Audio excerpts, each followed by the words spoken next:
Сегодня мне хотелось бы, чтобы мы поговорили о ситуации, которая развернулась вокруг телевидения. Было обращение граждан, которое, кстати, подписывала в том числе и я, с просьбой дать возможность в эфире рассказать всему абхазскому обществу о событиях, которые происходили, и на этих примерах рассказать, показать и объяснить, что ждет и других в случае, если подобные санкции будут и далее неизвестно и непонятно кем применяться. И я бы хотела, чтобы вы прокомментировали вообще саму ситуацию. Здравствуйте, Нисфа. Говорим об одном и том же. Уже не первый раз мы говорили, вот в прошлом эфире, если мне не изменяет память, мы говорили о том, что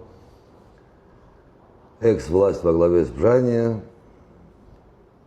не удержалась таки и обратилась за помощью к соседям. Вот, помощь пришла, когда эта власть уже сменилась, и пришла новая власть во главе с Патрой Гумбы. Помощь к власти пришла в виде персональных санкций в отношении тех, кто не согласен с их повесткой. Это если коротко. Вот. Я активный участник, я это письмо не подписывал, ни первое, ни второе, но активный участник всех событий, которые последовали за этими санкциями. Вот мы уже рассказывали, что мы ходили к руководителям ведомств, требовали от них реакции официальных органов власти Абхазии, хоть какой-нибудь реакции на происходящее, требовали, чтобы они предприняли хоть какие-то шаги для защиты прав граждан Абхазии.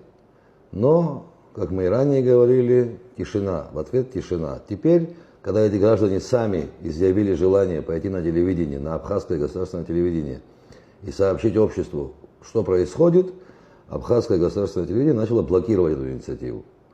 Вот. Соответственно, появилось новое письмо, в котором заявители, уже ссылаясь на закон, просят дать какой-нибудь ответ, да или нет.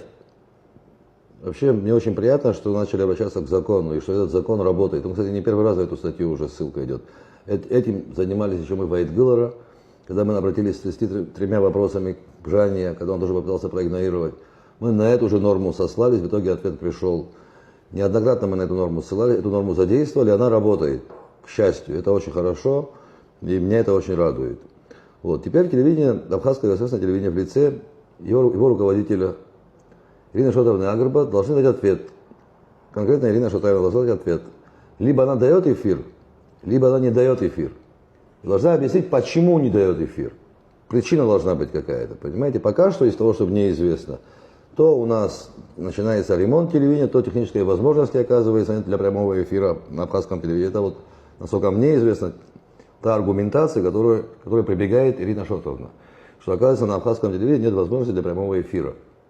Вот. Ну и так далее. То есть идет блокирование этой инициативы. То есть делается все, чтобы общественность абхазская не была информирована о том, что происходит в стране. Я считаю это недопустимым, я считаю это опасным, и это ни к чему хорошему ни само руководство телевидения, ни руководство страны в целом не приведет. Понимаете? Есть закон, этот закон обязывает, и его необходимо исполнять в полном объеме. Вот исполнение закона, я часто об этом говорил, повторяю еще раз, только исполнение закона может гарантировать внутриполитическую стабильность в стране. Когда власть начинает демонстративно игнорировать законодательство, общество отвечает зеркально. Кстати, вот когда я вам давал интервью у стен парламента на фоне разрушающегося забора, я об этом тогда напомнил. Чем это заканчивается, когда власть игнорирует нормы этики и закона? Вот сейчас, на мой взгляд, мы возвращаемся на тот же самый адский круг. И я призываю этого не делать. Вот что я хотел бы донести до общества, до власти и в частности до Ирины Шотовны.